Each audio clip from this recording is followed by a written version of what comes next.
حضرت ابن عمر رضی اللہ تعالی عنہما بیان کرتے ہیں رسول اللہ صلی اللہ تعالی علیہ وآلہ وصحبہ وسلم نے فرمایا، اے میری امت کے لوگوں، ان 5 مقامات پر نماز ادا نہ کرنا ورنہ اجر و ثواب کے بجائے گناہ ہوگا۔ وہ کون سی جگہ ایسی ہیں جن پر حضور اکرم صلی اللہ تعالی علیہ وآلہ وسلم نے نماز پڑھنے سے منع فرمایا ہے؟ وہ مقام یہ ہیں۔ بسم اللہ الرحمن الرحیم۔ محترم ناظرین، حدیث شریف میں ہے کہ جب اللہ تعالی نے زمین کو پیدا فرمایا تو زمین ہلنے لگی، تو اللہ تعالی نے پہاڑوں کو پیدا فرمایا اور ان پہاڑوں سے زمین کا ہلنا بند ہو گیا، تو پہاڑوں کی مضبوطی اور طاقت سے تعجب کرتے ہوئے فرشتوں نے کہا، کیا ہمارے پروردگار، کیا تیری مخلوق میں پہاڑوں سے بھی بڑھ کر کوئی طاقتور چیز ہے؟ تو اللہ تعالیٰ نے فرمایا، ہاں، لوہا پہاڑوں سے بھی بڑھ کر طاقتور ہے۔ تو فرشتوں نے کہا کہ اے ہمارے پروردگار، کیا لوہے سے بھی بڑھ کر طاقتور کوئی چیز ہے؟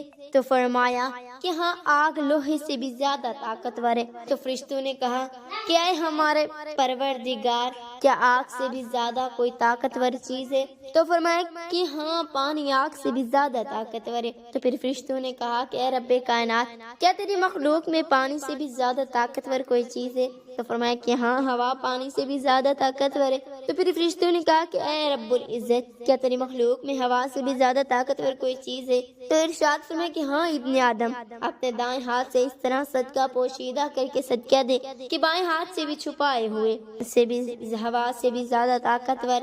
مطلب یہ ہے کہ صدقہ بہت بڑی طاقت ہے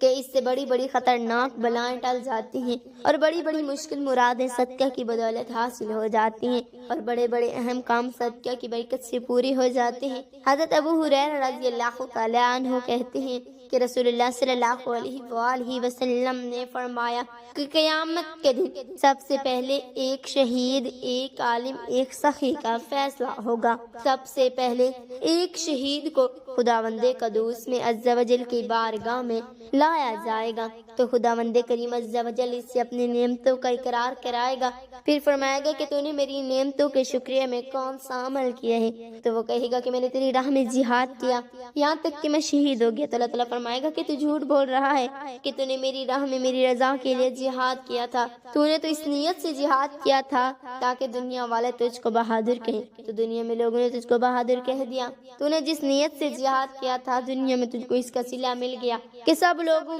میں نے تجھ کو بہادر کہلوا دیا۔ اب آخرت میں میرے دربار سے تجھ کو کوئی اجر نہیں ملے گا، پھر وہ خدا عز و جل کے حکم سے منہ کے بل گھسیٹ کر جہنم میں ڈال دیا جائے گا۔ دوسرا شخص ایک عالم ہوگا جس نے علم پڑھا اور پڑھایا ہوگا اور قرآن مجید کی قرات بھی کرتا رہا ہوگا۔ یہ جب دربار خداوندی میں لایا جائے گا تو خداوند کریم عز و جل پہلے اس شخص سے اپنی نعمتوں کا اقرار کرائے گا، پھر دریافت فرمائے گا کہ تو نے میری نعمتوں کے شکریہ میں کون سا عمل کیے؟ تو وہ کہے گا کہ میں نے علم پڑھا اور پڑھایا اور تیری رضا کے لیے قرآن مجید کی قرات کی۔ تو اللہ تعالیٰ فرمائے گا کہ تو جھوٹا ہے، تو نے تو اس نیت سے علم پڑھا پڑھایا تھا تاکہ لوگ تجھے عالم کہیں، اور تو نے قرآن کی قرات اس نیت سے کی تھی کہ لوگ تجھ کو قاری کہیں، تو دنیا میں تجھ کو لوگوں نے عالم اور قاری کہہ دیا اور تجھ کو تیری نیت کا صلہ مل گیا۔ اب آخرت میں تیرے لیے میرے یہاں سے کوئی اجر نہیں ملے گا، پھر وہ خدا عز و جل کے حکم سے منہ کے بل گھسیٹ کے جہنم میں ڈال دیا جائے گا۔ تیسرا شخص ایک مالدار سخی ہوگا۔ جب یہ دربار خداوندی عز و جل میں پیش کیا جائے گا تو اللہ تعالیٰ اس سے اپنی نعمتوں کا اقرار کرائے گا، پھر یہ پوچھے گا کہ تو نے میری نعمتوں کا شکریہ ادا کرنے کے لیے کون سا عمل کیے ہے؟ تو وہ کہے گا کہ میں نے تیری راہ میں جہاں جہاں تجھے پسند تھا اپنا مال خرچ کیے ہے۔ تو اللہ تعالیٰ فرمائے گا کہ تو جھوٹا ہے، تو نے تو اس نیت سے اپنا مال خرچ کیا تھا کہ لوگ تجھے بھی کہیں، تو لوگوں نے تجھے سخی کہا اور تیری مراد پوری ہو گئی، اب تیرے لیے میری یہاں کوئی اجر نہیں۔ پھر وہ خدا عز و جل کے حکم سے منہ کے بل گھسیٹ کر جہنم میں داخل کر دیا جائے گا۔ حضرت ابو ہریرہ رضی اللہ تعالی عنہ سے روایت ہے کہ رسول اللہ عز و جل صلی اللہ تعالی علیہ وآلہ وسلم نے فرمایا کہ ایک شخص نے صدقہ دینے کا ارادہ کیا اور اپنا صدقہ لے کر خفیہ طریقے سے نکلا، لیکن رات کی تاریکی میں بجائے کسی فقیر کو دینے کے ایک چور کے ہاتھ میں دے دیا جو چوری کے ارادے سے گھوم رہا تھا۔ صبح کو لوگوں میں چرچا ہوا کہ کسی نے رات میں ایک چور کو صدقہ دے دیا۔ اس آدمی نے چرچا سن کر کہا کہ الہی عز و جل، تیرے ہی لیے سب تعریف ہے، آج میں پھر صدقہ دوں گا۔ چنانچہ وہ اپنا صدقہ لے کر رات میں نکلا تو ایک زناکار عورت اپنے گاہ کی تلاش میں چکر لگا رہی تھی۔ اس نے اس کو کوئی مسکین عورت سمجھ کر صدقہ دے دیا۔ پھر صبح کو لوگوں میں چرچا ہوا کہ رات میں کوئی شخص ایک زانیہ کو صدقہ دے گیا، تو اس شخص نے چرچا سن کر کہا کہ اے اللہ عز و جل، تیرے ہی لیے سب تعریف ہے، آج میں پھر صدقہ دوں گا۔ چنانچہ پھر یہ شخص رات میں چھپ کر مال صدقے کا لے کر چلا، تو ایک مالدار شخص رات میں کہیں جا رہا تھا، تو اس نے اس مالدار کو مسکین سمجھ کر صدقہ دے دیا۔ صبح کو پھر اس کا چرچا ہونے لگا کہ کوئی رات میں بہت بڑے مالدار کو صدقہ دے کر چلا گیا، تو اس نے یہ سنا تو نہایت ہی افسوس کے ساتھ یہ کہا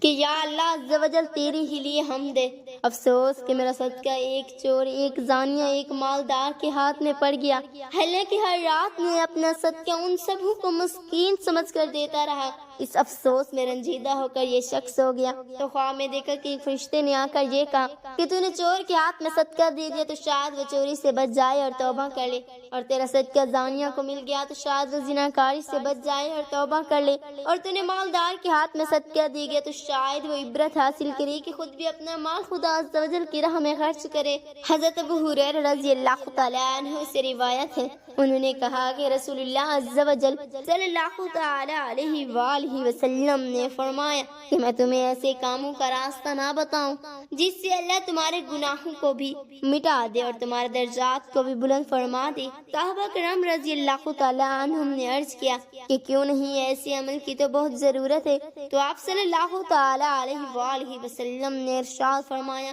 کہ تکلیفوں کے باوجود کامل وضو کرنا اور مسجد کی طرف بے کثرت قدم رکھنا اور ایک نماز کے بعد دوسری نماز کا انتظار کرنا، یہ چیزیں جہاد کے حکم میں ہیں۔ امیر المومنین حضرت عمر رضی اللہ تعالی عنہ سے روایت ہے کہ رسول اللہ عز و جل صلی اللہ تعالی علیہ وآلہ وسلم نے فرمایا کہ تم میں سے جو کوئی بھی خوب کامل وضو کرے پھر ان کلمات کو پڑھے، اشہد ان لا الہ الا اللہ واشہد ان محمد عبدہ ورسولہ، تو اس کے لیے جنت کے 8 دروازے کھل جاتے ہیں کہ وہ جس دروازے سے چاہے جنت میں داخل ہو جائے۔ حضرت ابو ہریرہ رضی اللہ تعالی عنہ سے روایت ہے کہ رسول اللہ صلی اللہ تعالی علیہ وآلہ وسلم نے فرمایا کہ میری امت قیامت کے دن اس حالت میں بلائی جائے گی کہ اس کی پیشانی روشن اور ہاتھ پاؤں وضو کے اثرات سے چمکتے ہوں گے، تو جو اپنی روشنی کو بڑھا سکتا ہے اس کو چاہے کہ وہ اپنی روشنی کو بڑھا لے۔ نماز کس جگہ نہیں پڑھنی چاہیے؟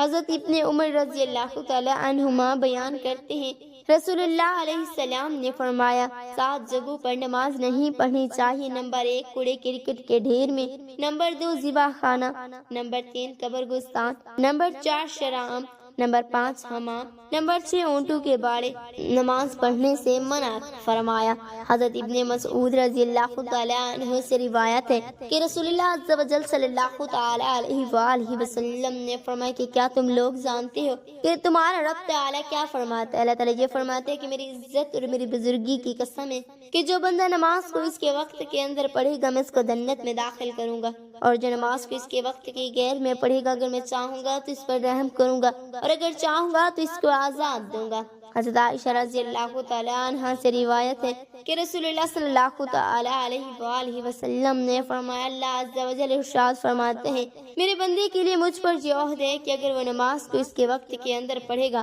تو میں اس کو عذاب نہیں دوں گا اور کس کو بلا حساب جنت میں داخل کروں گا۔ حضرت ابو ہریرہ رضی اللہ تعالی عنہ سے روایت ہے کہ رسول اللہ عز و جل صلی اللہ تعالی علیہ وآلہ وسلم نے فرمایا کہ جو شخص خدا کی راہ میں کسی چیز کا ایک جوڑا خرچ کرے تو اس کو جنت میں یہ کہہ کر بلایا جائے گا کہ اے اللہ کے بندے یہ بہترین جگہ ہے۔ پھر جو شخص نمازی ہوگا اس کو نماز کے دروازے سے بلایا جائے گا، اور جو مجاہد ہوگا وہ جہاد کے دروازے سے بلایا جائے گا، اور جو صدقہ دینے والا ہوگا وہ صدقے کے دروازے سے بلایا جائے گا، اور جو روزہ دار ہوں گے وہ باب الاریان سے رابی کے دروازے سے بلایا جائے گا۔ یہ سن کر حضرت ابو بکر صدیق رضی اللہ تعالی عنہ نے کہا کہ یا رسول اللہ عز و جل صلی اللہ تعالی علیہ وآلہ وسلم کوئی شخص ان تمام دروازوں سے بلایا جائے گا، اس کی کوئی ضرورت نہیں، لیکن کیا کوئی ایسا بھی ہے جو ان تمام دروازوں سے بلایا جائے گا؟ تو تو یا رسول اللہ صلی اللہ علیہ وآلہ وسلم نے فرمایا کہ ہاں،